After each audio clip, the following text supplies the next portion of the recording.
Can't wait to celebrate, Kenny. Yeah. I guess we could start over while we just roll with this. I mean, we'll just keep it rolling, right? There we go. Sure. I stink at my job. I'll start. Hey, everyone. Mr. Devil here, Kenny Danico, 3-time Stanley Cup champion of the New Jersey Devils. And you're listening to the Uncle Puckers New Jersey Devils podcast with Chris, Dan, Bobby, and Tony, the Uncle Puckers. Let's go, Devils!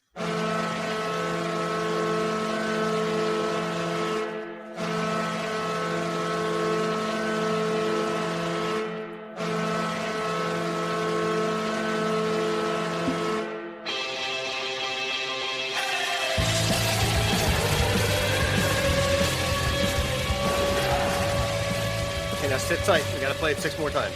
Is that right? That's right. Last night. Hello, Pucker Nation. We are the Uncle Puckers. Bobby, Tony, Dan. I'm Chris.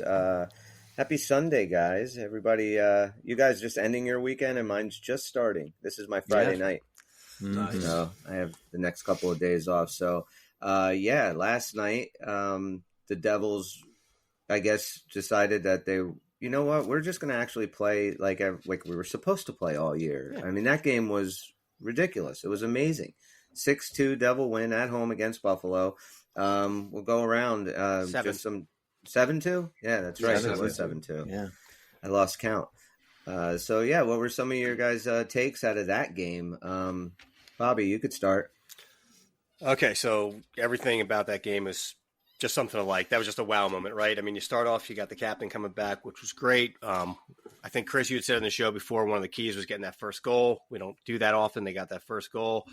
Holtz is, he's just really looking like a finisher. This guy is becoming everything we thought he was going to be. You wish you finished on your face. Well, I got to tell all the Puckers that. Listen, I mean, Sorry, Adam Graves. Sorry. Hey, yeah, I'm moving on. Brian Graves. Why could you go to the pen? He'll take any Graves. You kidding me? Doesn't matter. Just put it in deep. All right, I'm gonna keep going. All right, so go ahead. He finished on your face, and then what? Yeah, the compete was off the charts there.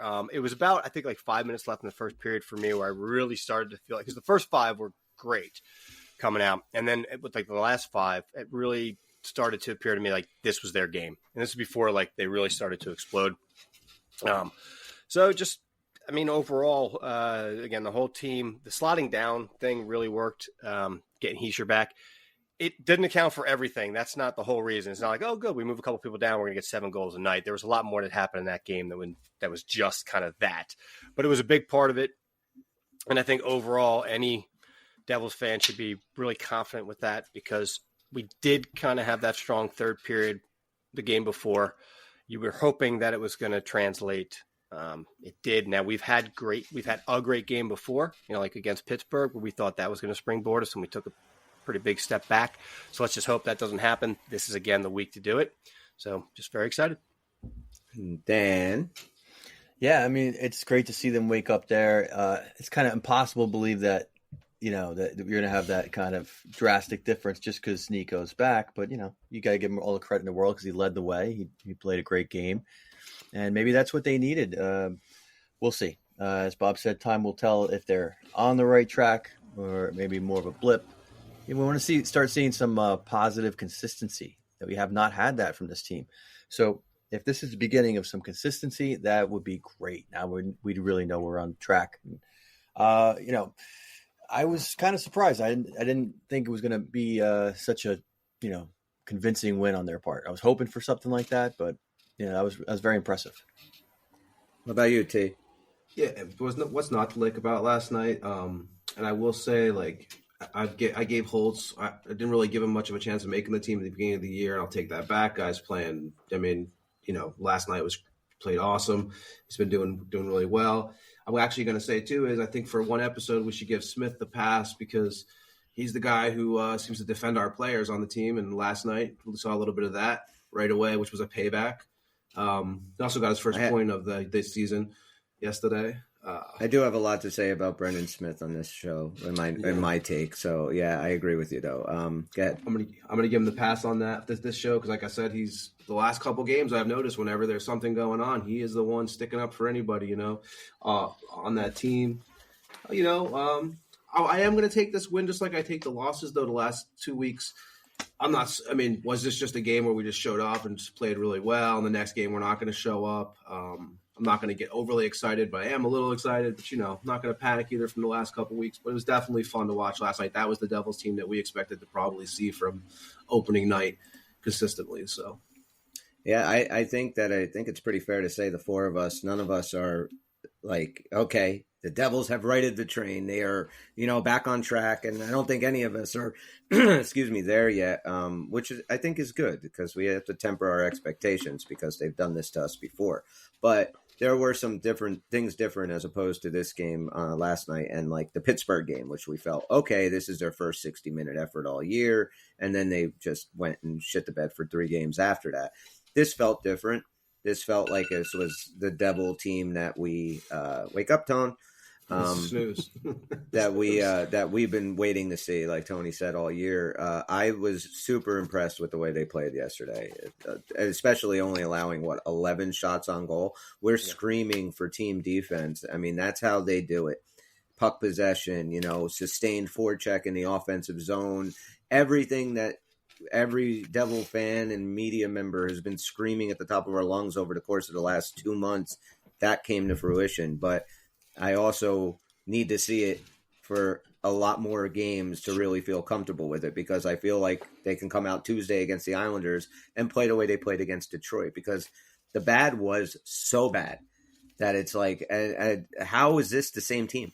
Like, if you look at Wednesday's game against Detroit and last night's game against Buffalo, they don't even look like the same team. So what happened there? And maybe it was what Jack said. We need to stop fucking talking, and we need to just go out and play our game. And I think that does translate a lot. As far as Brendan Smith, now in the last show, I lambasted Brendan Smith. Like, what? And mostly Lindy Ruff. Like, why is this dude playing a fucking forward position? Why don't we have somebody else that can come up and do this? Like, I take it back.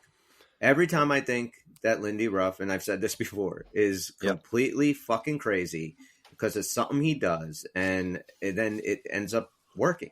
I thought Brendan Smith played awesome last night as the fourth line winger, and I actually want to see more of him. And what you said, Tone, we talked about it on the last show, and I said somebody needs to take Connor Clifton to task to at least let him know that we didn't forget about what happened.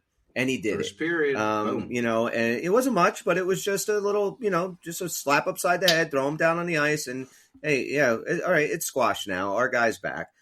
Those little things are important, though. They are important. And we've seen it from him the last couple games. When there's something going on, he is the one. He is definitely a locker room leader, and I think that, I'm kind of warming up to Brendan Smith, and so I'm willing to absolutely give him a pass. And let's keep him up on that fourth line until everybody gets healthy. But like, when you see what this team did last night, and you just go, wow, when Timo's back and Nosik's back, and this team's 100% healthy, which I don't know how many games this season we've seen that whole lineup on the ice, but it's like when they can be scary, absolutely scary good. Last night was just, holy shit, it clicked for whatever reason. And there's still more seeding to happen, because realistically, Mikey McLeod should be and will be our fourth line center, and that is an advantage in itself. And he was playing the third line still, so there's more to come.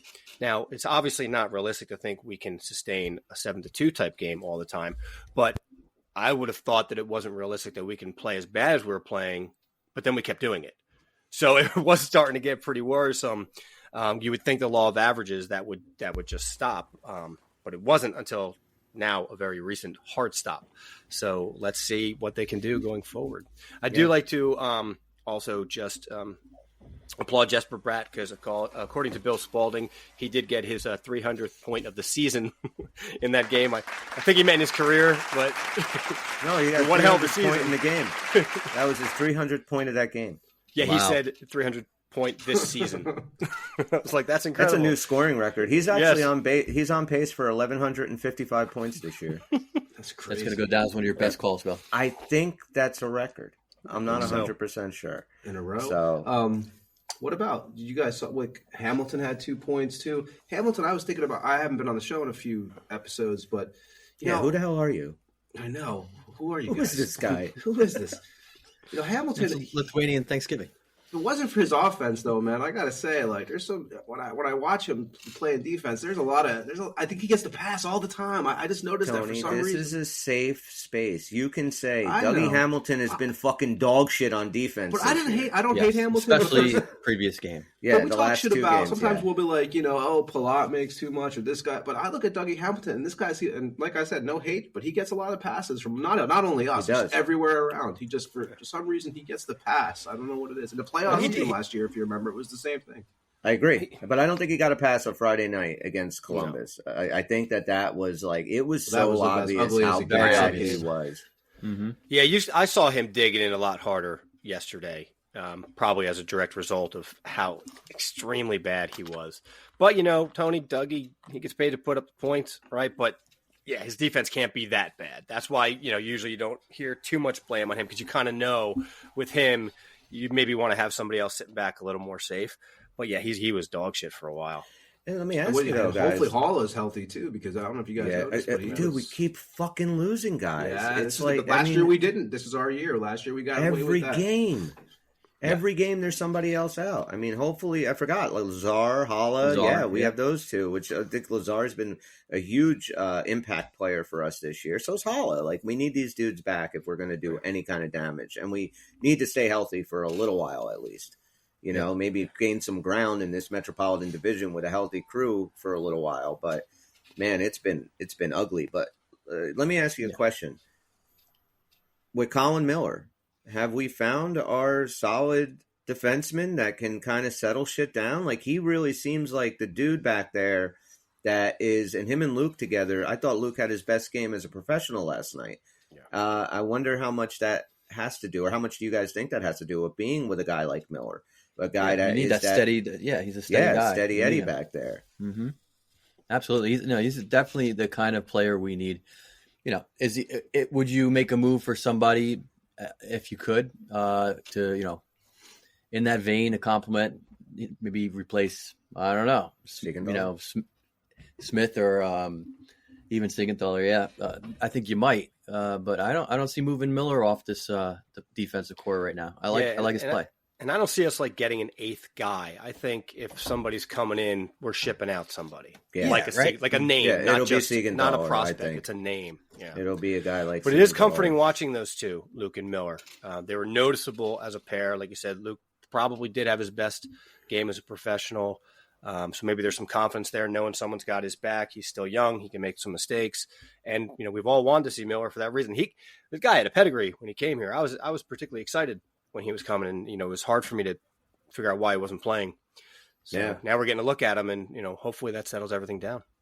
Yeah, I mean, last night there's just nothing that we Dan and I recorded on Friday, and it was a pretty friggin' somber show, man. It really was. Listen to it, but it was realistic, guys. Peak bitching, I'd say that was our peak bitching moment. Yeah, and it was funny what you said about Lindy, and it's hard not to get on him when some of the moves and the moves that aren't made are made, or it's going down that way. We can't figure out where he's going, and they continue to lose.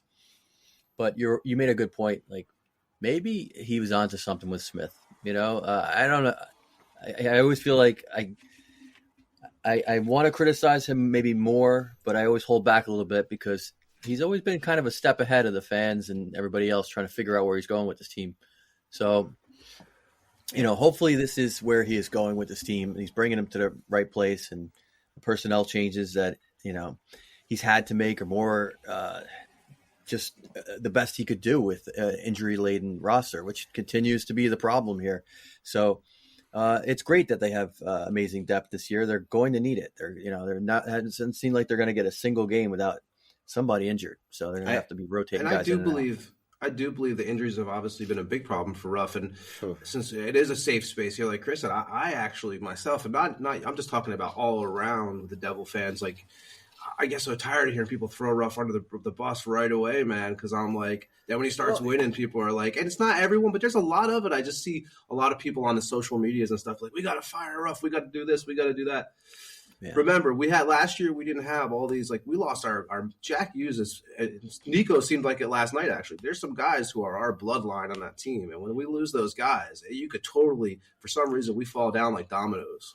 Well, I think Nico brings that solid team defense guy. Like, he's the dude that everybody feeds off of. I don't particularly like Lindy Ruff as a coach. I've said this, but at the same time, and I am critical of him, but I haven't gotten to the fire him yet. And I had even said, like, I'm going to wait until this team gets healthy before and see what he does. But there's some of these moves, or like Dan said, lack of moves. Sometimes they do have me scratching my head. But it works. So I will make a conscious effort to ease off the Lindy bashing because he doesn't deserve and it. we know Jersey Joe's up there screaming "Fire Ruff." We know. Oh yeah, well he was doing that rough, at the second game of the season. So no offense. Yeah, Jersey I'm Joe, not a but Fire Ruff guy because it usually doesn't turn things around. Firing a head coach in the middle of a season, no matter what sport it is, it might give you, hey, you're a Raider fan. They did it. They fired Josh McDaniels. You had that 2-week little, nice. A jolt of enthusiasm, new blood in there, and then things kind of settle down. So, and one big difference, Chris, with that is that our players hated. Really, if you look at with the Raiders, we hated, I was just saying, players did not like McDaniels, and I think they like Ruff. So yeah, I completely agree. I'm just saying that it a lot of times doesn't give you what it is you're looking for. Mm-hmm. And it might for a short term. Like I look back at 2000 when we won the Cup. I think if we brought anybody in other than Larry Robinson, who knew this team, he had been with them, he was a calming influence in the locker room, they knew what they were getting. I think that's why it worked. It wasn't just because, we fired Robbie Fatorak and you bring anybody else in to coach the Devils.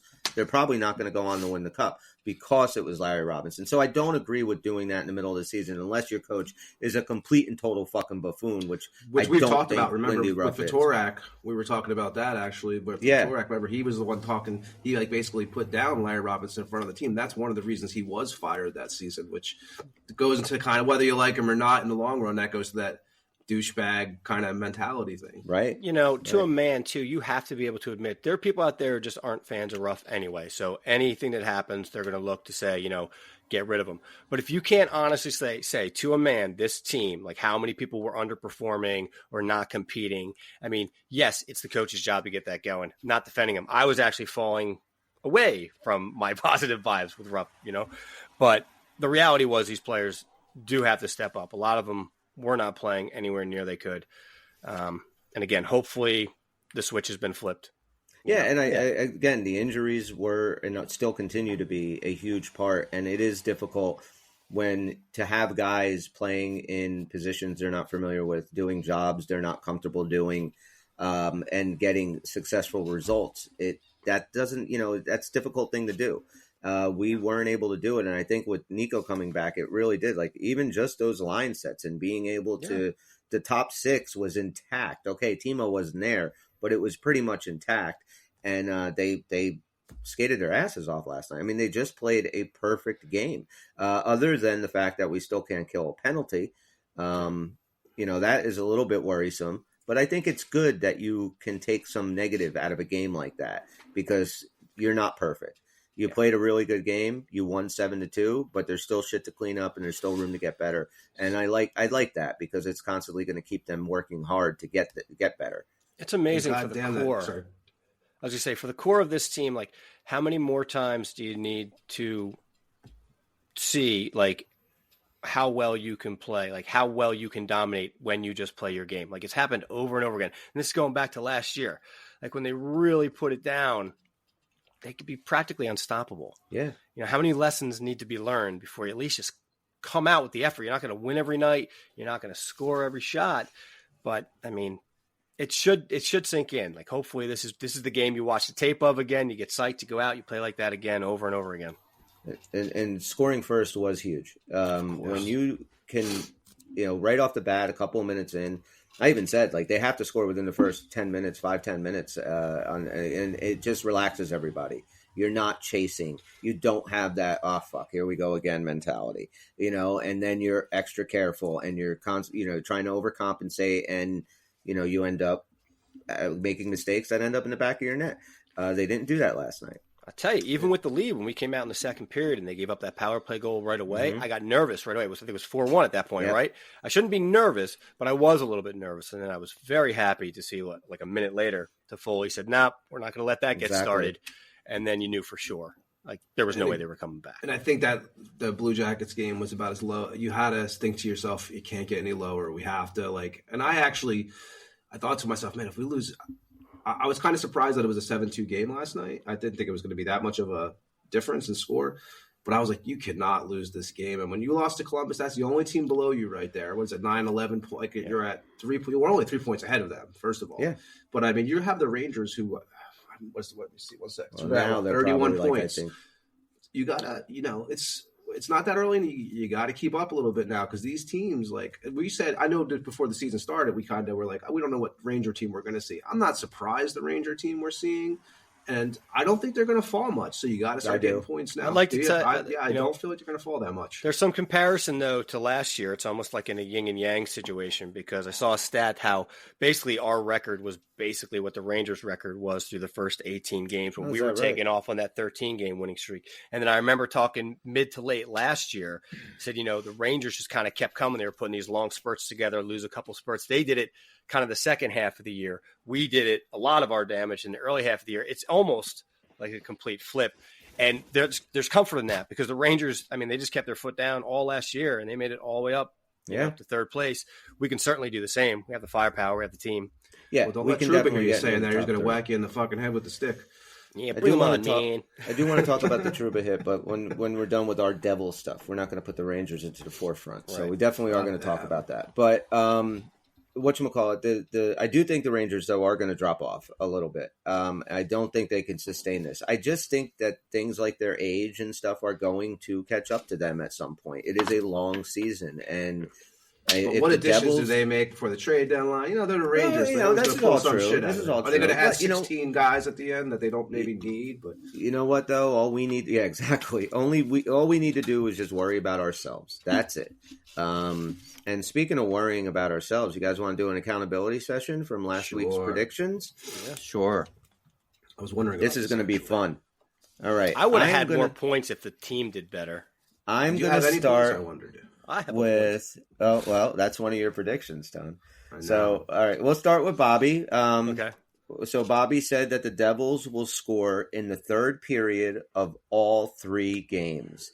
That would be the shutout loss to Detroit, the 1-0 loss to Columbus, and the 7-2 game against Buffalo. So no, they did not score a goal in the third period of all 3 games. You said that one of Jack Hughes' line mates will get a 5-minute penalty for fighting. You were wrong again. Yep. And your third and final prediction were that out of the possible 6 points last week, the Devils were going to get 5 out of 6. They got 2 out of 6. You know what this means? Go ahead. So let's go to Tony. Tony's first prediction was that Bobby will go pointless this week in his predictions. And that is 1 point. Excellent job, Tony. That is 1 point for Tony. Don't come back to the States. Wait, he's not done. Tony's on a roll. He said that Holtz will have 2 goals this week. That's going to hurt, Bob. He out-Holtzed you. I know, yeah, that's crazy. And then he went for a hat trick here. Luke Hughes will get 3 points or better in each. Oh no, you were saying that in each game, so he would get 1 point in each of those 3 games. Oh, wrong one. Sorry, you got it wrong. So Tony ends up with 2 points, which puts him at 6 for the season. We'll go to I'll do mine, and then I'll do Dan's. My first prediction, which was a hat trick, I said Nico Hischier will return against Buffalo and have a multi-point game, and he had a goal and assist in his first game back. That's a hat trick. Nice. I mean, 3 points for me. This is the one that we discussed last time, that Damon Severson will be benched or scratched at some point on Friday. He didn't play at all because of the oblique injury, so he was scratched. That's a backdoor point, but I'll take it. Yep. And I said that neither goalie will finish the game on Wednesday against the Detroit game, and They both finished. One just played a lot better. So that's actually 4 It's a points good outing. for me. Added Good to my outing, yeah. 2 makes me tied with Tony with 6 points. 6. And then we go to Dan. Dan said the Devils will go 2-1 or better. Nope. Dan said that Schmid will get a win.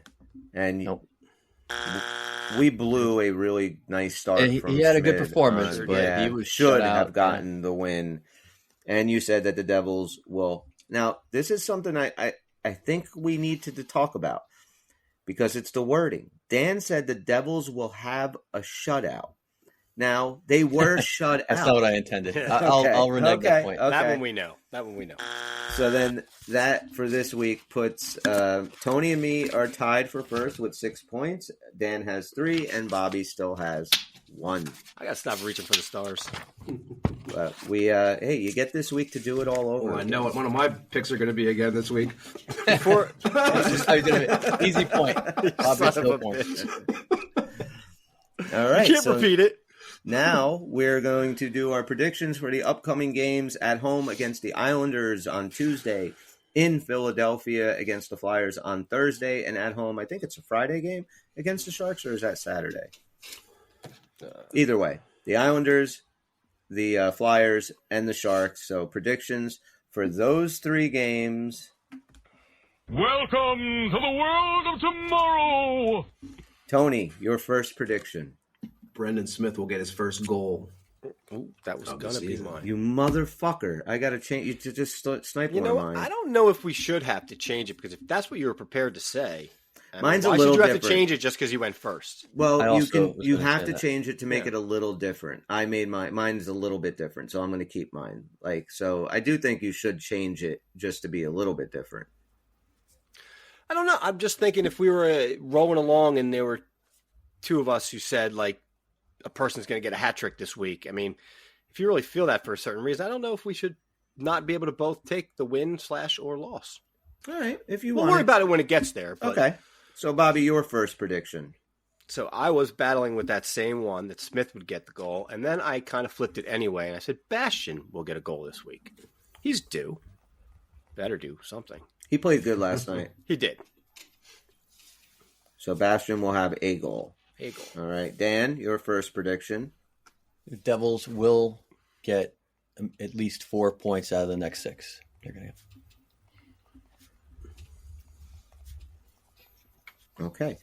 My first one is Jesper Bratt will go pointless over the next 3 games. Wow. You always like those negative predictions. Well, can't keep them all He positive. is tied for first place. Nothing wrong with it. Nothing wrong with it. But it's I noticed that you're the one looking at the negative side. Everybody else is a little Pollyanna. I got a couple. My other 2 are a little optimistic. So Tony, your second prediction. Devils will win all 3 of the next games. We will get very all the points. It's time for the reversal of the season. Yes. All these are, it's funny, all these have come through my mind. I like it. All right, Bob, your second prediction. They will score 10 or more goals this week. That's a pretty good clip. I like that. Yeah, I got some tough goalies too, so hopefully 3 points up in the game, right? 3 to 4. Dan, your second prediction, sir. I'm going to take one that didn't pan out last week, and I come up someday. They're going to get a shutout somewhere in this 3-game stretch. Okay. And we all know what that means. They get a shutout. They're the winning team of a shutout. My second prediction is that Brendan Smith will score his first goal as a Devil against the San Jose Sharks. Okay. So mine's a little different. There you go. So, Tony, your third and final prediction, sir. Okay. I'm going to Tony, say Holtz is... Okay, hold on. Go ahead. What are you going to say? I was just going to say, just the way we play this game currently, right? We have 1 point for basically an easy one and 3 point for what we've deemed a more challenging one. Now, we have a very interesting dynamic here because, Tony, you said Smith will get his first goal. Chris, you said Smith will get his first goal, but at a specific game. It's not worthy of a hat trick in itself, but you are one-upping Tony. Should this not be maybe a 1 and a bonus point No, if you're right? Not a bonus point. If you want to make this two-pointer? a convoluted, crazy game, Bob, go all the way. And say that he gets to take a point away from Tony. by one-upping his bet. I don't He like gets an these extra new point. rules. That's an added rule. That's It's a, like- Well, no, we got have all we season, do have to buddy. figure making Trust this a me, out. you'll be door able to rule do during this the to middle of us. the fucking season. I kind of like that. You can steal somebody. Fuck is that? Hold on. Literally, if Chris is right, he did trump your question by being more specific. It's got to be worth something. So either he gets a bonus point or yours doesn't count. Bobby just decided my next one. Go ahead. I like that you can steal somebody's Yes. point.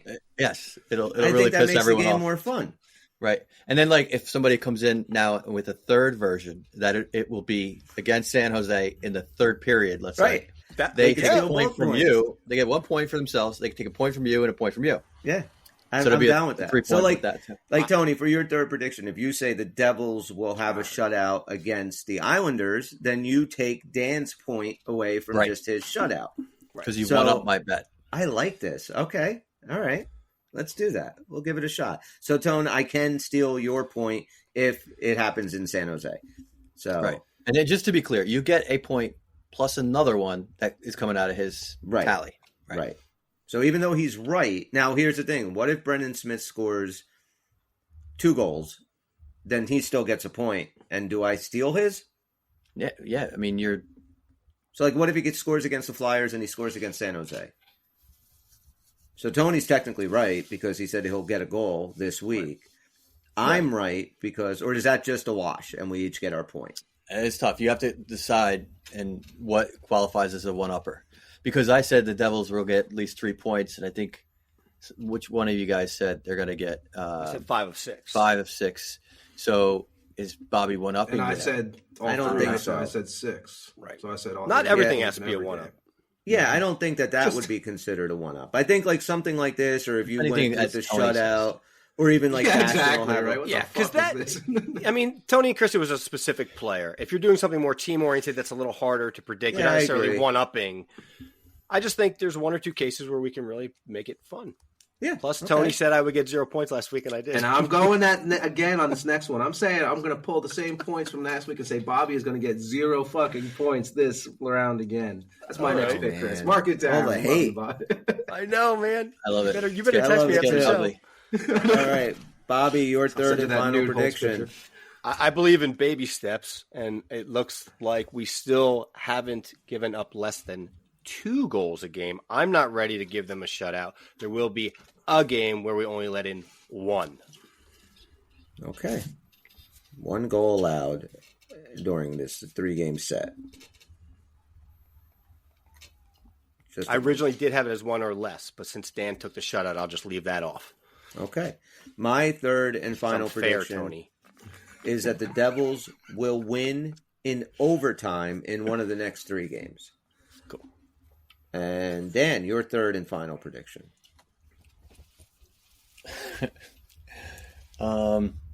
If they want to shut out, would that be no?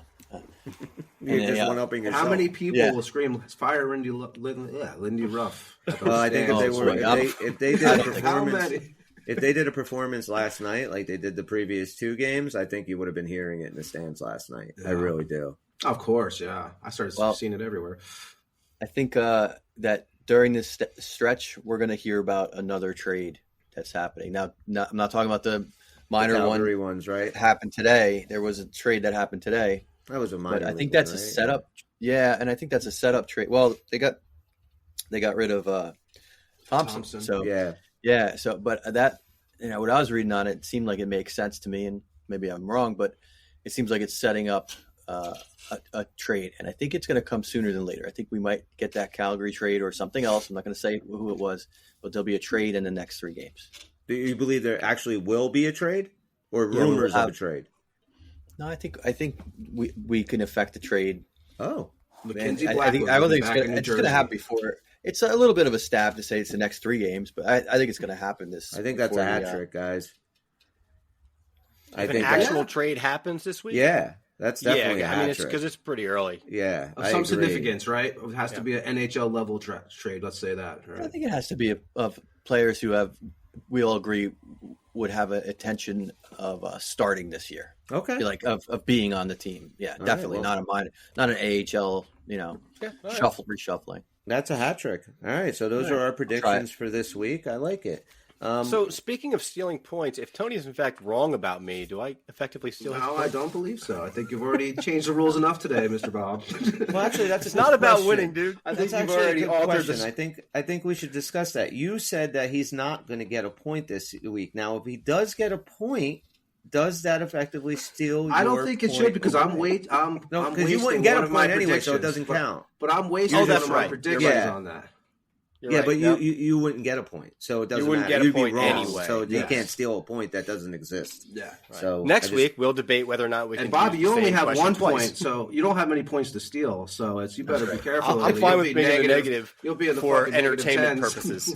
He's playing spoiler. He just wants to bring you down, Tony. Yeah, You're in the lead. We got to bring you down. That's it. Man. We'll We do saw a what shout happened out. with the other game. We needed to find some way to catch you, and that's going to be taking your points. Exactly, which we are going to Taking you do home soon. away. We do have another Devil You Know coming up, but first we're going to give a shout out to some of our friends over here at the Hockey Podcast Network that help us, put a show out for you guys, both of you guys that listen. And all you have to do to help out our sponsors is download the DraftKings Sportsbook app, and you can do that right on your phone. Just go into your Play Store, download the app, and you get some free stuff. So download the app now and use code THPN. New customers can get $150 instantly in bonus bets for betting just $5 on hockey. That's code THPN only on DraftKings Sportsbook, an official sports betting partner of the NHL. The crown is yours. Bonus bets expire 168 hours after issuance. Gambling problem? Call 1-800-GAMBLER or visit www.1800gambler.net. In New York, call 877-8-HOPE-NY or text HOPE-NY. In Connecticut, help is available for problem gambling. Call 888-789-7777 or visit ccpg.org. Please play responsibly. On behalf of Boot Hill Casino and Resort, 21 plus, age varies by jurisdiction. Void in Ontario. Bonus bets expire 168 hours after issuance. See dknj.com/hockey for eligibility and deposit restrictions, terms, and responsible gaming resources. NHL and the NHL Shield are registered trademarks of the National Hockey League. Copyright NHL 2023. All rights reserved. Very good. Dan, did you get any Surprised Christmas none of us shopping had done this any. weekend? I did.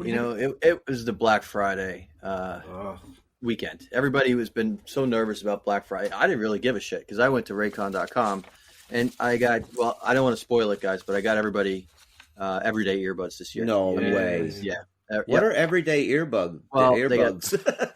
I got Earbuds. lice. We don't want earbuds. That's what you want. And you want them every day, unlike the bugs. Earbuds. And they're perfect in-ear fit. They boast 32-hour battery life. And they have amazing sound. So everybody's going to like them. Not you guys. I didn't get you guys shit. But everybody else in my life. I went there. And while I was there, I had to take a look at the Magic 180 cable that allows you to charge iOS, micro USB, Type-C devices 8 times faster with 100-watt power delivery, as well as their faucet filter. It's an ultra filter that filters the water in your tap against chlorine and heavy metals. So go to Raycon.com, and their Black Friday sale, which has started about a month ago, is still ongoing. So you have plenty of time now to get on there, avoid the holiday crowds. Go to Raycon.com/THPN and get 20 to 50% off site-wide. That's by Raycon.com/THPN to score up to 50% off Raycon products by Raycon.com/THPN. Thank you, Raycon and DraftKings. All right, I want to ask you guys something. I know we don't talk a lot of basketball. Like, none of us are big fans, but this year it's a sport where 5 people on each. Okay, I don't have to get into it. But the NBA is doing their first ever in-season tournament this year, which is kind of cool. So during the actual regular season, they pit certain games against each other, and you can move up into the standings. And in the end, the winner from each conference, I think, whoever's in first place will play one game that is not included into the actual standings. Every other game will be a regular season game and count just the same towards your regular season standings. Except one? except the final one between two teams will be played on a neutral site, and that'll be for like the NBA Cup or whatever they called it. And it's an in-season tournament. Doesn't take away from anything that they do during the regular season. Right, mostly playing their regular season games. We just said this group of the. How many games are we talking about? Because they have roughly the same number of games as NHL's. But I think they have like 80, 82, something like that. How many are going into this tournament? I'm just curious. I will find out right now. They're not 7-game series or even 5-game series. No, Right, it's obviously. not. So this is how it works. So it tipped off already on November 3rd. It'll culminate with the championship on Saturday, December 9th. This in-season tournament is a new annual competition for all 30 teams. The inaugural in-season tournament tipped off on Friday, November 3rd, and will culminate with the championship on Saturday, December 9th. The semifinals, Thursday, December 7th, and championship will take place at T-Mobile Arena in Las Vegas. The in-season tournament will consist of 2 stages. There's group play and knockout round. So in group play, all 30 teams have been randomly drawn into groups of 5 within their conference based on won-loss records from last season. Beginning November 3rd and continuing through Tuesday, November 28th, each team will play 4 designated group play games on tournament nights. Playing, you're playing the other 4 guys in your group. Yep. One game this is almost like Olympic play, like the way they do the pools, right? Exactly. One game against each opponent in its group, with 2 games at home and 2 on the road. Then you get into the knockout rounds. 8 teams will advance to the knockout rounds. The team with the best standing in group play games in each of the 6 groups, and 2 wild cards, the team from each conference with the best record in group play games that finished second in its group. Okay, so you're not necessarily out if you don't win your group, because they're going to take, what'd you say, 5 groups? There's 6 groups. 6 groups, because they got like 30 teams, right? They have 30 teams, yep. There's 6, so each winner of those groups will move on, and then 2 wild cards will move on. So I guess the next best record. The knockout rounds will be single elimination games in the quarterfinals, played in NBA team markets on Monday, December 4th and Tuesday, December 5th. Semifinals and championship. The qualifying teams will compete for a prize pool and the new in-season tournament trophy, the NBA Cup. All 67 teams across both stages of the in-season tournament will count toward the regular season standings except the championship. Each team will continue to play 82 regular season games this season, including those games that are part of group play and knockout round. 14 group play games, 2 games on each tournament night, and all 7 knockout round games will be televised nationally. The games are broadcast, blah, blah, blah. So that's pretty much it. They determine... It's so hard to schedule that. Okay, so they have their regular schedule, and then within that schedule, they're creating tournament brackets. Yes.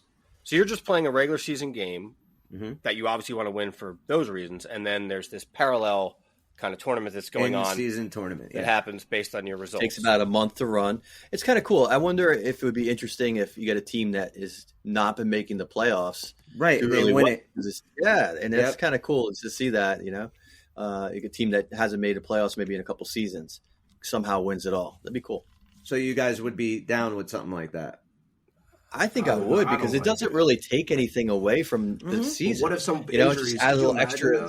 You have to play the games anyway. Yeah, you have to play the games anyway. Those are all regular season games. There's only one that doesn't count to regular season. It's all regular season play, but instead of you're just playing one game with 2 teams extra. Like we would be playing the Islanders on Tuesday night. Like instead of that just being the Devils Islanders, it's a group play game. Bracket game. Yeah, right. So whoever wins gets a little extra bonus and gets moved in the group. In no way, shape, or form does it affect anything that you do in the regular season. Like the schedule, they have to have alternate schedules, because let's say I don't advance. Who the hell am I playing? Like they have to have all these different alternate schedules. I don't know. And I think it's pretty amazing, like that they are able to do this and schedule on the fly basically within a month. That's pretty cool. It says here that to determine each team's opponents in the group play games, the 15 teams in each conference were divided into 3 groups of 5 teams via a random drawing. So, like, the West Group A has Memphis Grizzlies. They know those first games, no problem. But what I'm saying is, like, what about when we get to the knockout round, right? So, Well, I think they just take Survivor X and Survivor Y, and they just reseed them as they go. Again, with no conscious effort on the team's part as to the fact of what they're doing. Yeah, that's pretty cool. I'm excited about this. Now, but you said the championship game or whatever they're calling it is one after the regular season game that they actually have to play. No, it's during the season, so it would be on an off night for both teams, and those two teams would play one game in Vegas for the NBA Cup. That wouldn't fly in hockey because you can't risk injury for that one game that doesn't count in the standings. I don't see if there's money involved and there's pride involved and stuff, I think that the players would love to do something like this. I really do. I think it would be awesome. Like I was thinking about it, like before the NBA came out with this, I was like last year, I was thinking it'd be kind of cool if each division had like a Metro Cup and an Atlantic Cup and a Pacific Cup and a Central Cup, and you play a tournament within your own division for that Metro Cup. So you do it in like January, and Columbus won the Metro Cup. They're the last place team, cool. but they honestly, ended up. It's like a lot of other sports around the world. Like this is what it's like for people who follow soccer and stuff like that. There's not just like one league, then it culminates in one thing. They're always in these other things going on. It's pretty cool. I like it. I do too. I just think it would be something that would be a lot of fun, and to get even other people might not be into hockey or whatever to get excited about it. And I just think it'd be just something else to root for. More bragging rights, more things like that. I just think it'd be a lot of fun. Yeah, you're adding some excitement to what maybe like getting to be the mid-season where you can have those. I know we've all seen games like near the holidays where you're like, I think this team wants to go home. I feel like 2 games ago that's where we were watching, and maybe it'll add some excitement there. And I would be totally against this if it messed up what we have, our 82 games and everything else. What Bob is saying is real. Imagine a worst case scenario. You take a major injury when you got your team playing all out for this cup, and now you are losing down a player. But being that it's so far earlier in the season, like imagine if it was a month before the NHL playoffs. Like that's stupid. You can't have that. But this, I don't know. I'm liking it. I think it'd be cool. Like if you did it, like you said, like maybe before Christmas, early in the season, and then that team. Whoever wins it, they win it. And, it's something that I think is over the course of like 20 or 30 years down the road. And once it's there for a long time, they didn't win any, cups, but we won, 5 NHL cups or whatever the hell they wanted to call it or something. I just think it'd be kind of cool. I didn't get anything that would make the games a little bit more fun and have a little bit more on the line. It also has like, there's a lot of teams that even now, are not going to make the playoffs. They're out. This gives them something to actually play for. This gives them a little pride. Everybody's pooled right away, so you just got to win your pool. Yeah, which is not impossible that those teams could do that. And I think if the NHL actually sat down, I'm sure they would never do it verbatim what the NBA does, but there's got to be a good way that everybody is okay with it, and you can limit things like injuries and stuff. Like I don't know how, but I would just think that if they wanted to do it, they could probably NHL could probably. I'm worried about them messing really it up a little bit. They seem like they get in a good idea sometimes, and they just find a way to mess it up.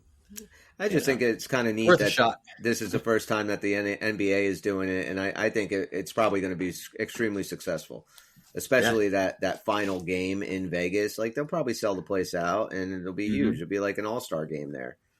Exactly, it made it more meaningful than an all-star game. All-star game's always such like a whatever. Who cares? I think it'd be sell. Cool. I don't know how I'm not a basketball guy at all. It's actually the number one sport here where I'm living at now, but it will sell. It's a product that they do consume. Everybody. What basketball? Yeah, the NBA. I just don't get it. I'm not a basketball. Like I said, I could watch some of it. I remember we grew up on the Jordans and the Ewings and all those guys. But I just never was a huge fan. But it's a big market. It's crazy to me how successful it is. Oh, it's a huge sport. It is. It's the number one exported sport from the United States. Yeah, I think an in-season tournament would be kind of cool. I do. Bob, what do you think? I'm kind of on the fence on it. I probably would have to see it, how it works in basketball. I still think it's more geared for a sport like basketball. I don't understand like the notion of if the team has a regular season schedule anyway, and they're just kind of slotted, into this tournament. To me, that team shouldn't be going into that saying, oh, we've got nothing to play for. Hopefully we win this tournament, because in order to advance in the tournament, you have to win your regular season games anyway. So to me, it doesn't really come out until like later in the process where you're down to like the final two and you say, hey, because we were winning so many games, now we get to go head to head for this kind of tournament. So I just would have to see it work. Like, to me right now, I'm not saying no. I think it would generate interest. Yeah. For sure. I'm just logistically, I see it being a problem for hockey, and I just want to see how it works in another sport for a little while, because I think you'd need to tweak it for hockey. You can't do it exciting. If you do it after the season, it becomes the Pro Bowl and nobody cares about it. If you do it in season, I just don't see hockey liking that. I mean, look at the All-Star game. The reason nobody likes the All-Star game is because it's a pussy game. It's not a hockey game. Right. So you got to keep this game from being a pussy game. Well, it would be. I mean, I agree with you, but I don't know if the guys would. I think over the course of time that if you did implement this, it would take be extremely important. People would have pride in trying to win this thing. If you made it a good tournament that was fun, didn't do anything where it took away from the regular season. That's the biggest thing. You have to do it to where it doesn't take away from the regular season and, build on it. If you have a problem with teams like sandbagging the game a little bit when they get to that championship because they're worried about injuries, which I don't think is going to happen, but if that was a problem or they're playing it like it's the All-Star game, trying not to get injured, then maybe they could spice it up with waiting the draft lottery for the winner or something that, would make them as an organization say, no, guys, let's go out and win this. I don't want to kind of be misunderstood. I love the tournament format. And what I love about a tournament, if you took any team in the NHL right now, and even the lesser teams, if you had a bona fide separate tournament and these teams say, hey, I just got to win one game and I'm moving on to the next level of this tournament because I'm not going to make it this year in the NHL. Like, I get that. And I like the format. I don't really see how it's going to kind of parlay moving up in the tournament with what you're doing in the regular season here. You know what I mean? It's not a separate thing where you could say, hey, we got one game to go out and do it. Because again, the mentality should be for every hockey player, I want to win this game I'm playing anyway. So I just don't really see it. Like which goaltender you play. Like, let's say you got back-to-backs and you're like, oh, but this game, this is for the tournament. Let's put our A guy. It might have some implications who you're going to rest when. Yeah. Well, it's interesting though. I'd like to keep an eye on it for sure. Like, and this, of course, we're just spitballing bullshit here. But like, what if you did something with the championship game? Since if you pitted like a Western Conference team against an Eastern Conference team, you do something with the Major League Baseball does with the All-Star game, where you then the winner gets whatever conference wins gets home ice in the finals or something like that. Right. Where there's something to play for. See, that's the type of stuff I don't like to mess with. So, right there. what I would like in this though, if they were to do something like it, the cool thing is that you could have the championship game of the tournament be interconference. Yeah, a Devils Rangers, tournament championship game or something. Definitely as could, opposed to an East-West. So that would be interesting. As long as they're not in the same group, yeah, you totally can. Yeah, I just think it's something that at the end, if I was part of the NHL, I would definitely. You have to consider things like this because you do need to grow the game and just these are ideas that you would sit there and go, what would you change about hockey? Nothing really. I don't know what to do. And then somebody says this and you're like, Jesus Christ, yeah, I guess you could do something like that. Yeah, I think you get smart enough people in there, they can come up with something that, like you said, it's fun. The fans like it. The players would like it. Would not take away from your regular 82 game season and stuff like that. I think we all don't want to mess with that. No. That's to us. That's the hockey is like, don't mess with that. I wouldn't want to see them add a lot of games to the regular season or take a lot away. I like it where it is with the regular season. So this is a great solution to add interest without really touching it. Yeah, I think it could be fun. Tony, I know you're against it, so I know you don't like any kind of change at all. You're right. I was thinking that too. I was like, God, I'm so stuck in I am like that. I was like, no, we can't change this. I know hockey drives me crazy with changes already. Yeah, I hear you. And baseball, some of those changes have not been for the best. Me this year. Baseball, I was always I like watching baseball, but last couple of years, I don't know, it just seems harder and harder to watch. I keep on. We were talking about the game moving faster now. Do you think that's a bad thing? Baseball moving faster? I don't think it's a bad thing, but the rule I do hate the most. I know Chris is not again. I know because Chris, you're not 100% of baseball. You like baseball. You can't take what I say about baseball. You got to take that with a grain of salt. I'm going to say about putting the man on the base at the end. Like you kind of agreed with. I think that is to me that's the worst. We went at nauseam about that, right, Tony? Like that, I can't stand that at all. That just changes the purity of the game. You want to speed up the game, I'm all for that. But then with that, I'm not for like the fact that you can't have a bullpen guy has to pitch to 3 people unless it's the end of an inning. Like things like that, I feel like you're just kind of throwing them in there, changes the strategy of the game. But overall, I mean, making the game faster, Not the a bad bases thing, bigger. but- I was like, all right, a couple more steals is pretty exciting. I just don't like major sweeping changes to some of these sports. Next, they'll be throwing up kickballs up there to hit. I think the pitch clock is a good idea. I can completely get what a baseball purist says, about the guy on second in the extra innings. I completely get. If I was a diehard baseball fan, I think I would hate it. Being a very casual, if you even want to call me that, baseball fan, and the most part, I'm not a giant fan. The only thing to me worse than sitting through a 9-inning game is sitting through a 10-inning game. So any way that you can make that shorter, I'm fine with. But as far as the baseball purists, I completely I think that would piss me off. It's like, taking, overtime in hockey and making it 3-on-3, that made the overtime a lot better. All you're doing in baseball is trying to end it faster. Like that's all you're trying to do. Where it's not adding excitement. A guy on second, man, a fucking single wins the game. I mean, that's what I mean. I think it's interesting that baseball is the one that has all these changes trying to speed it up because it's been the slower of the sports, and everybody's getting more like, for lack of a better term, ADD with their lives.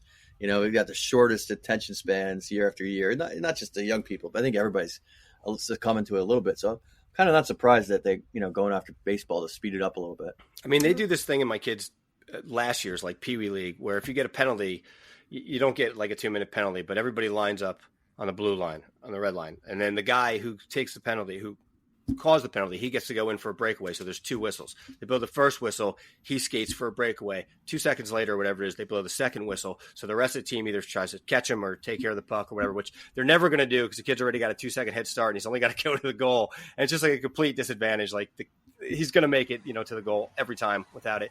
That's kind of what baseball's doing with second base. It's just like they're just basically giving it to him. What would happen if the kid takes off for the breakaway, right? They blow the second whistle, and then somebody skates up and smacks him in the head with their hockey stick. What's his last name? That's the big Trouba. He would get a $5 fine. Is Trouba. Dude, it's okay. $5,000 means a lot to him too. Yeah. Dude. So for anyone that didn't know that, because I didn't know, the guys just told me before we went on the air, and I watched it.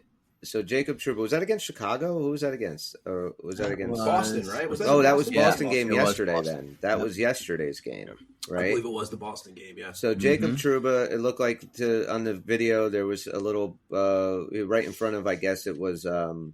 Was it the Rangers net or was it? I think it was the Rangers. In front of the Rangers. So they were right in front of Quick, and a Bruin player and him kind of got a little tied up, a little push it, and Trouba just basically took his stick, swung it like a fucking baseball bat, and hit the dude in the head. It's unbelievable. I mean, and it's hilarious that the way the Ranger fans and some Ranger media are framing this. I'm looking at this, posted right as the game's going on by somebody who's obviously a Ranger fan. So, here's a quote. Okay, so I'm assuming at the start of this, Trouba is trying to whack Frederick in the back of the leg. Frederick is originally holding his arm, then lets go, and that's when the stick comes up. I mean, this guy is like trying to 4 feet difference. It's ridiculous. And watch it. It's absolutely not. Absolutely not. I mean, he's coming through across his body, aiming high the whole way. I mean, it's clear as day, intent to injure. It's the kind of thing that needs to have a massive response from the NHL. Anybody with eyes sees that he swung the stick at the head. This wasn't stick got up. This wasn't accidental. We've seen that. You will see it in every single hockey game. The accidental high stick, the accident. This was not accidental. And this is coming from a guy who has a long history of being a fucking scumbag. So now this Bush League douche goes and all he gets is a $5,000 fine from the NHL. Like, that's crazy. Yeah. That's crazy. This dude should be suspended at least. Bobby, you made your point about Niedermeyer. Say it again. Sure did. Scott Niedermeyer hit Ty Domi over the head with a stick, basically out of sheer fear because he wasn't about to take on Domi. It was stupid and reckless, and he got 20 games with a clean-ass record. And this scumbag just comes over here and whacks at him way more violently or call them even if you want to. I don't care. Either way, you don't put your stick on somebody's head, right? More, yeah. But how you go from a $5,000 fine and 20 games, it's just completely different. And any Ranger fan out there, like seriously, if you weren't a fan of your team, look at it again. Don't give me this shit that he wasn't mean to do it, or he was falling down. Like, come on, man. He was headhunting. There may be some Ranger fans who'll speak the truth on this, but I've read a bunch where they're just, definitely carrying water for this guy. And I feel like nobody's learned anything from that awful incident. And I know it was in the NHL, but in that league in England where it resulted in a reckless, dangerous play resulted in a death. Now, I'm not trying to over dramatize this. You did take a stick to somebody's head. You can't, if some bad things happen, you can't be too surprised. But much like that high skate where you can go, and I would be the first to tell you, I don't think he intended to murder this guy. But that was so over the line, so reckless that the league, whichever league is in question here, can't tolerate that behavior. They have to come down on that. And if they don't, they can't be surprised when really bad things happen. In an injury point of view, there's a reason some things are off limit. Kicking, we're dealing with sharp skates and dangerous things, and two-handed whack to the head. Now that's about as bad as you can go without using your skate. Do you guys remember when McSorley whacked Bashir in the head? Yeah. That was he almost fucking killed him. Yeah, and I think that was 20 games too, or was that? Yeah, I think that was. I think that was half longer. season or whatever, I think that was 40, 41. Yeah. That's assault, right? He kind of came more from behind too. Yeah, so he it came really up showed behind that him. intent. But if the NHL doesn't levy a big-ass suspension on Jacob Trouba, then every single thing that they are saying about trying to be, aware of these head injuries, and every time you see, like, Nico Hischier gets hit in the head by Connor Clifton gets a 2-game suspension. This was intent to injure. I don't care how you cut it. You hit the dude in the head, swung, and hit the dude in the head with the stick. Yeah. If the NHL, how could anybody take NHL rules serious? Because if they're going to be super feckless and not fucking suspend this dude. What, Tom? And I'm not a big conspiracy theory guy, but I'm going to go here a little bit. Like, could it be because it's the Rangers? Because I remember the draft, them getting the first round pick a few years ago when they shouldn't have. Does the Rangers get a little see how they come down on it. I don't know. Wait a minute. What is this? Of, isn't this $5,000 fine them coming down? Or I think that came that's down the immediately. maximum I think they could do right away. Well, that's like the end game. Yeah, though they're gonna look at this. I'm sure that I don't think they've announced a total suspension count for this yet. Within the next day or two, I think you're going to see a suspension. And I gotta have some faith that they're going to do the right thing because I hope so. If not, they're going to have to really deal with the consequences of other teams going, dude, you're going to get 2 games, 5 games, whatever. No play with deal. that and we'll just take this game into it's going to look like some kind of gladiators out there instead of hockey. I think the Bruins are going to have a lot to say about this too, because I'm sure that right after it happened, they sent every angle on film to the league offices in Toronto saying, what are you doing about this? And so hopefully it does get a suspension. He fucking deserves it. Something else you guys didn't talk about last episode, I do not believe. So you guys saw that they banned the, as we all know, there was that photo last week going around, which was disgusting to see. And I don't even know how, the organization let this happen. How you let a bunch of Ranger fans go on the ice and take a, right. Taking the photo on the ice, blah, blah, blah. Well, so you're talking about the Devil Ranger game. Explain what it is. The Devil Ranger game. So that, after the game, I guess it's part of the experience, right? Last Saturday, you buy this package, you go on the ice, you take a photo, and all the Ranger fans are gathered around the Devil symbol. So I started seeing posts after that happened. Obviously, everyone was furious, which, myself, I thought it was absolutely ridiculous that this was even allowed to happen. And I saw that the Islanders had it scheduled. I guess this last game they played the Devils, and they got canned. They said, "No, we're not. We're not going to let you on the ice." So obviously, someone from the main office heard what was going on. Something, because there was outrage going on Mr. Bobby. I saw you saw a lot of that too on social media. I was initially really appalled by it, and then I found out that this is kind of a constant thing. I was my stars! How dare they go on the ice after the hockey game? The vapors. I got the vapors. Right. This is a part of the thing you pay for, right, Bobby? Right, and apparently it's been going on for a very long time. What compounded it, right, is that it's our direct rival, that we lost that game, that they're already taunting us kind of thing. So it really took on a life of its own. But this is something that happens all the time. And I started thinking about when it could be like an instant thing. Like we all went up to, Montreal and we had a fantastic time, right? Watching that game. Suppose there was, 80 of us that organized to go up there. Like it would have been really cool for us to also, kind of get a picture on the ice. And I started thinking that way, but I just couldn't get over the fact that it was ugly, and it didn't work out. I'm glad they're done with it. But to play devil's advocate here, I get what Bobby's saying on that, and if it was done in just a hey, we're all here, let's do this is cool, and not necessarily a shot at the team or whatever. I can kind of see both sides on this. I can kind of see both sides, but it's kind of like, what I want to see, and some people that listen will understand this, what I want to see the Red Sox celebrating on the Yankees logo in the field. But they weren't really, I want to see... Would you? On. Well, let me ask you a question. I wouldn't want a picture by their logo. I can tell you that much. Right, but let me ask you a question. Would you feel this way if the Devils won that game last That's week? exactly what I was going to say. If the Devils won that obviously game, the this pick doesn't even get out. Yeah, it seems like a lot of salty fans, and I get still it. wouldn't I like wanted it, to win but that game. I understand what you got. I do agree. Like, it was definitely salt in the wounds. You lose to this fucking I've team. read a lot of people going, we need a response from the front office. I'm like, yeah. Well, they did give what it about they the did. product? No, Yeah. the response I wanted was the product on the ice. Like, Right. not, I don't give That's a how shit you about respond. that other That's how stuff. you respond. I mean, if you have a group of people going to a game, which happens every game in every arena around, and they took a picture around the logo, like in the lobby or around, like, are you going to have a problem with that? Like, at some point, it gets ridiculous. Yeah, and I think for me, I just don't want to to see the Ranger fans on the Devils logo. And But I get again, what you guys are saying. I see the Devils advocate side of it too. I know personally, I just don't want to see it. And if they can't If the go on there, Devils that's the win best that thing to game, me. like you said, I don't think anybody even blinks about that stupid picture. Well, if but the it Devils comes win out that at game- half an hour after you guys shit the bed late in the third period and blew the lead and lost the game. And like you said, it's salt in the wound. And it sucks, but Would it's you not want a that fucking picture big though? deal. Like, would you guys want? I personally, would No, you I guys wouldn't want to want go to. I on a wouldn't do Rangers it logo? myself Yeah, I to the wouldn't either. Rangers, but I will say this: what Bobby said. Like, if somebody was, hey, let's go down on the ice at the Bell Center, the Molson Center, whatever the fuck it was called then, come down I after see the that game too, and take a picture. Hey, we're from Jersey. We're up in Canada. We take the picture. It's cool. Like, we don't know the situation with all these people. Like, were they just, No, here's the thing. That's what I'm saying. Like, because it was Ranger fans, I think it pisses us off. And No, well, it's timeline not is just that they everything, piss as us they off. say. I think it probably started by 1 or 2 or 20 of those people who pushed it out there taunting us. Once again, we came into your barn, we won, we're on your ice, and it just took off. Like, this And it thing didn't feel took like that off when you on saw Twitter. it. Had we won, those 5 or 10 or 20 people probably don't do that because they got nothing to taunt.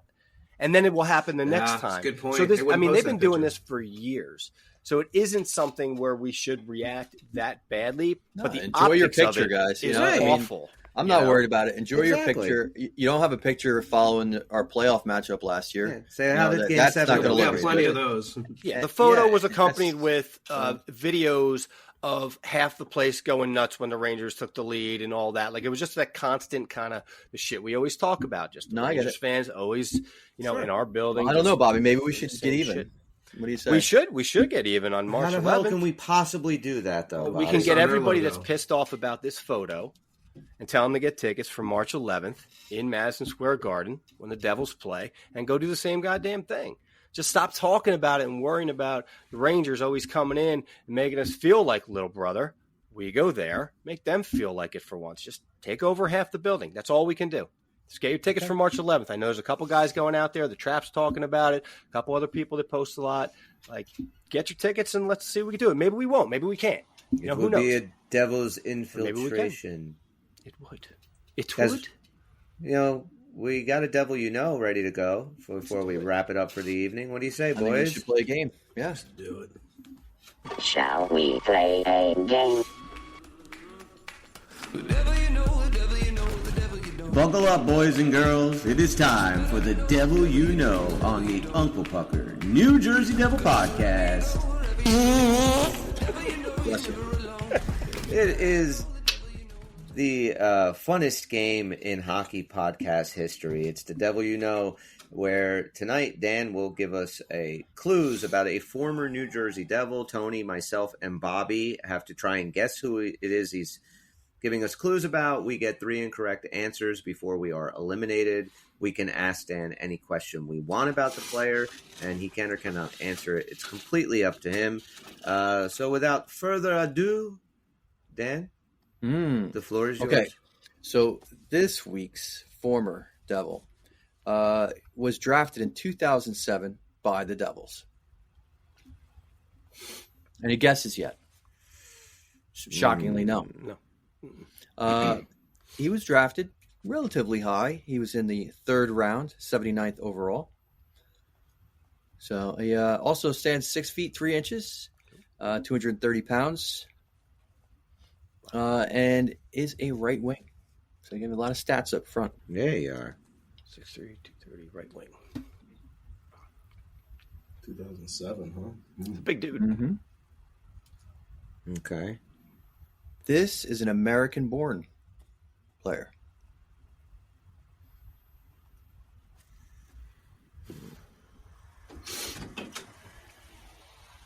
Now, although drafted in 2007, he didn't play his first NHL game until 2010, where he did score a point on an assist as he assisted a Zajac goal.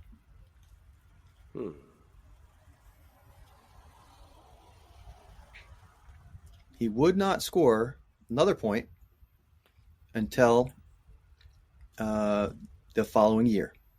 Almost a year to the day, well, January 9th, 2011, the following year, he scores a game-winning goal against the Stars. I have a guess, but I think I'm totally wrong. Okay. I don't think this player and the years match up. I'm not even sure if the position matches up off the top of my head. Adam Henrique? I feel like writing this shit down fucks me up. Was this person a natural right winger? Yes. Oh, okay. Was he a natural blonde? No. He did dye his hair. Okay. No, actually, I don't know what color his hair. Yeah, it's brown. Okay. So he's Brown. brown hair. 2007, brown hair.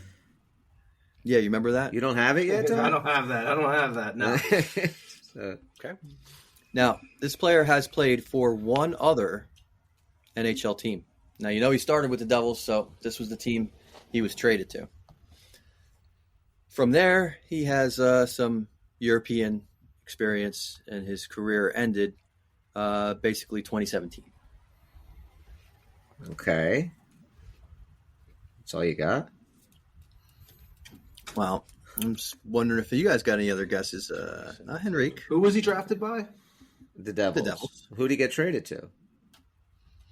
He got traded to Minnesota.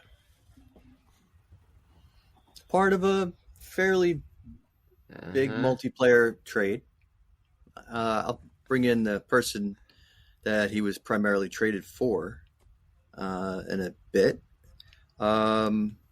He give you some stats on what he produced. So he played a total of 3 seasons three seasons with the Devils, the 2010, 11, and 12 Devils, right? As I mentioned, he only had that.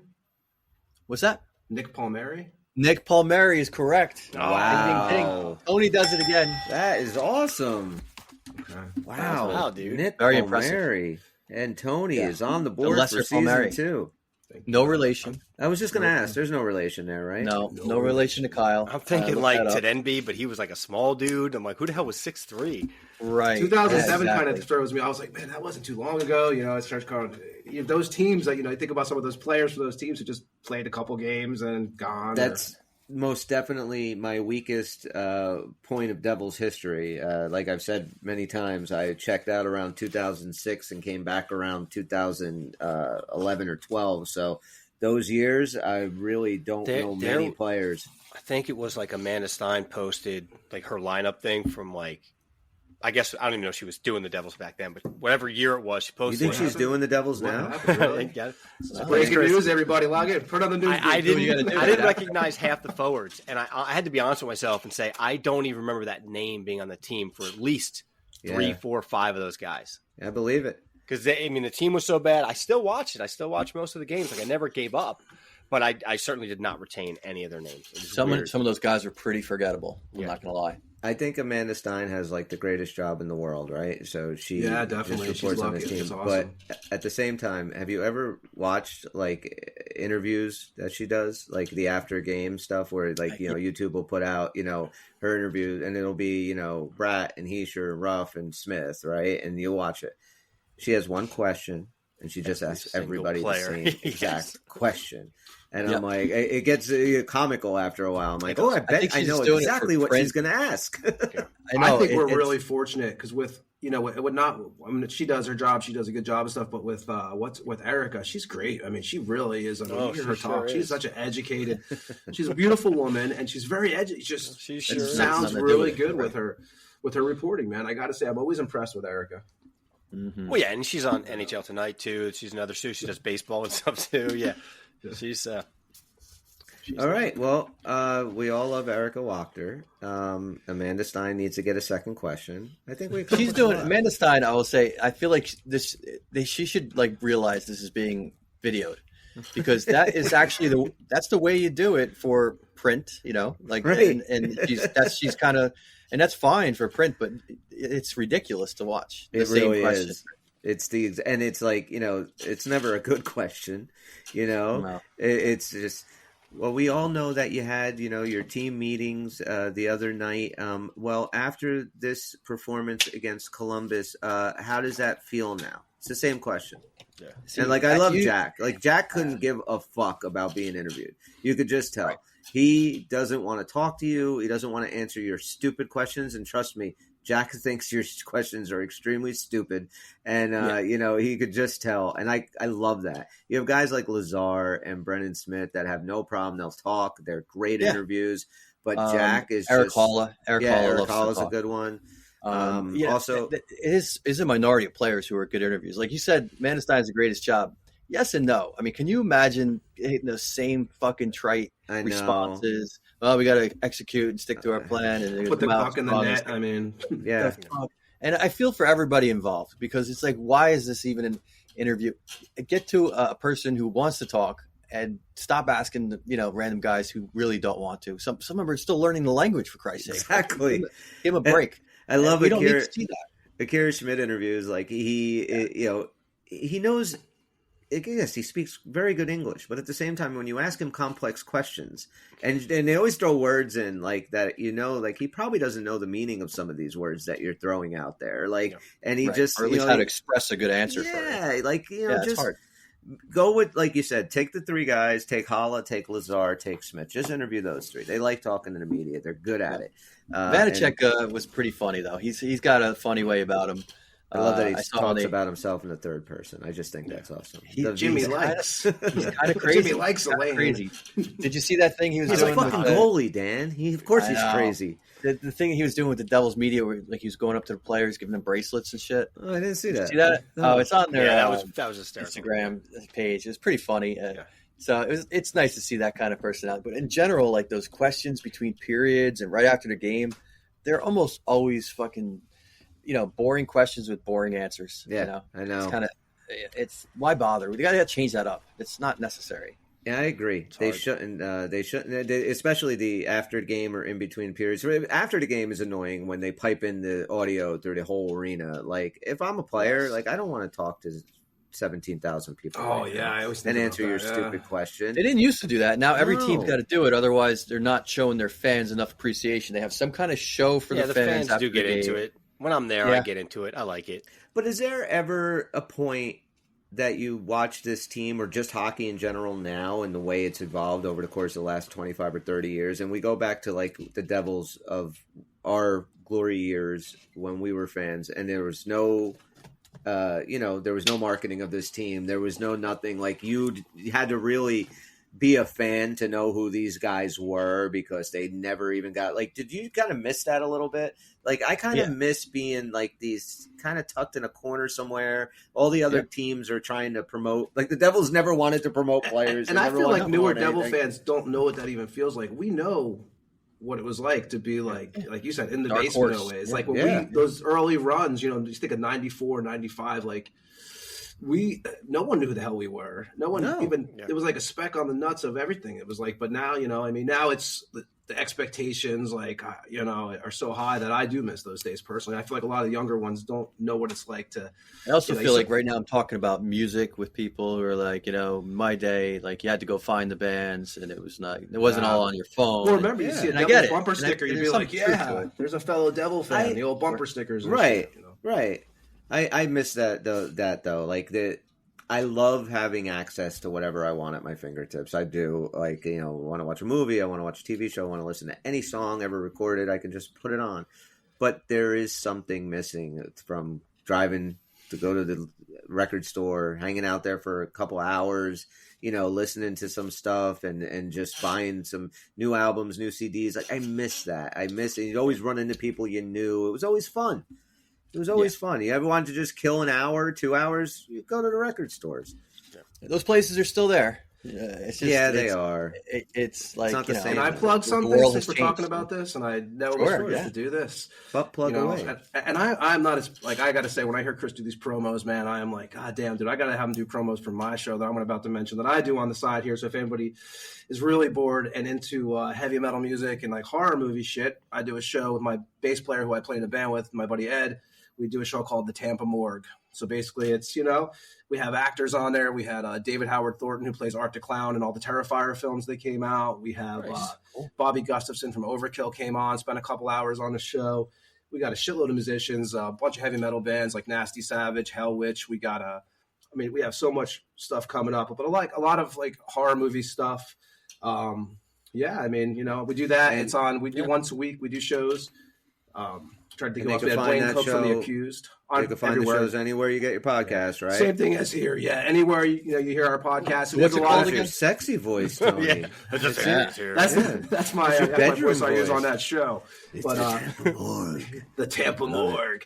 But yeah, it's me and my bass player who I played with for like 20 years in the band, and he's actually in a touring band still. So we do a bunch of stuff. We actually have a lot of cool guests coming on, but it's basically heavy metal.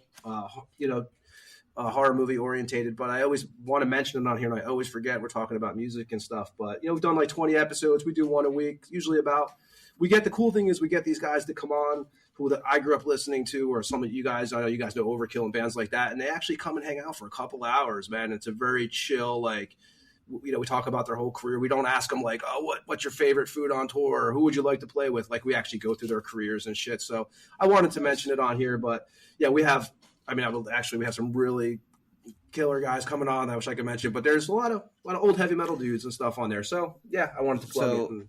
That's very cool. All the Pucker listeners that are out there, please definitely check out the Tampa Morgue. It's Tony's rock and horror show, or heavy metal and horror show. It's awesome. Check it out. Download, subscribe, give them a 5-star review. Do the same for us wherever you're getting your podcast. Goes a very long way to promote these shows and help us out. So anything else you guys want to jump into? I got one little thing I just want to put out there for you guys. Please. It's not an advanced stat by any means, but just to give Holtz a little credit here, Tyler Toffoli leads the team with 11 goals, and Holtz has 6, so just a little more than half of his output. Now, this doesn't mean everything, but Tyler Toffoli, to get those 11 goals, has scored in 7 different games. So he's put his mark on 7 different games. Now, I'm not saying what was a game-winning goal, a tying goal, or anything like that, a first goal, just 7 games. Holtz has got his 6 goals in 6 different games. Look, it's just he's really kind of, coming along as someone that, can really kind of push here. I don't think that any Devil fan would be, say that this is not exactly what we expected from this dude. Like, he is really playing exactly the way that we were really hoping he would. I love what Alex Holtz is doing right now. And you could see every game, he's getting more and more confident. And, he's being said it was a do or die camp for him, right? He had to, this was it. He had to show it. And so he had a great camp, and then he's shown it. He's shown he belongs on this team. And he's still doing it on the lesser minute roles, which, again, I mean, going back to the beginning of the year, we talked about where I wanted to see him on the top and other people, maybe Mercer down. Now it's getting to the point where, with his confidence and his play, even without the puck, by the way, now he's really becoming that asset if this is how he's going to perform in a third line role No when doubt. Timo Meier comes back. He's doing it now. So yeah, just a lot of credit to the kid. Who knows what exactly he's going to become, but that's pretty impressive to me that our leading goal scorer, scored in 7 different games, and there's Holt scoring in 6 different games. Yeah, And you're right, Holtz Bobby. he's And got a actually, 2-game goal scoring streak. I know I chose, we were doing our prediction things. I did choose the Bobby not getting a point, but the reason I did that is because it's part of the show. It's, for fun. But I have to say, I'm surprised none of us picked Holtz to do anything because Holtz is probably, and like I said, beginning of the season or during the offseason, I was like, I don't know if this guy's going to do this and this. He's one of the most impressive guys out there to me right now, and I'm excited to see him play, actually. And to be honest, if it wasn't for me and Bobby jabbing back and forth, I would have had Holtz as one of my predictions because that's before I came on the show. That was what I was thinking. You did. You had. That's how you scored on him last week. Yeah, and I've done the Holtz thing too, so I don't want to That's kind of gotta regurgitate right away, unlike you. Who'll But do I it am week to impressed week. with him, man. Yeah, Bobby, this was the 1 week that you weren't bagging for Holtz, and you fucking missed out. I know, dude. And then he Well, finished really the show with steamy bagging old for Holtz. stories.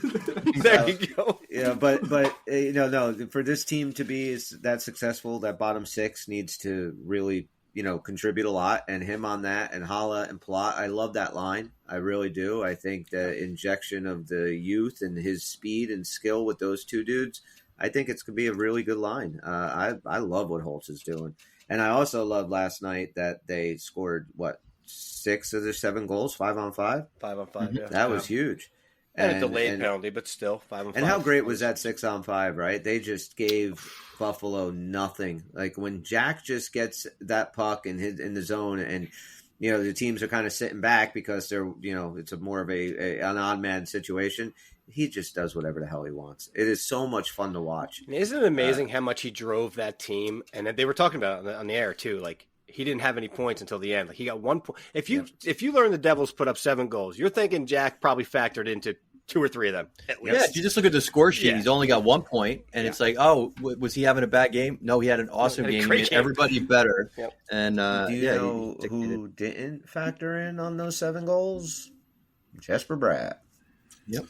And that's why you're predicting him going away for a while, right? You said what was one of your predictions? He's going to be going on vacation. I don't think he's going to points this week. He said no points this week, but we'll see. Hopefully, I'm wrong. Hopefully, you're right.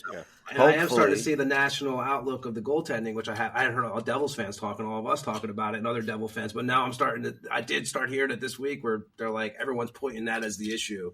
It's not, though. It's so not. It's much more. It's much deeper than that. I mean, when our losses are giving up 6 and 5 and 4, it's not all on the goalies. Just last night proved it. Defense has been but last night 12 saves. I mean, it wasn't much of a job to have to do, but I mean, defense. But has you been look rough.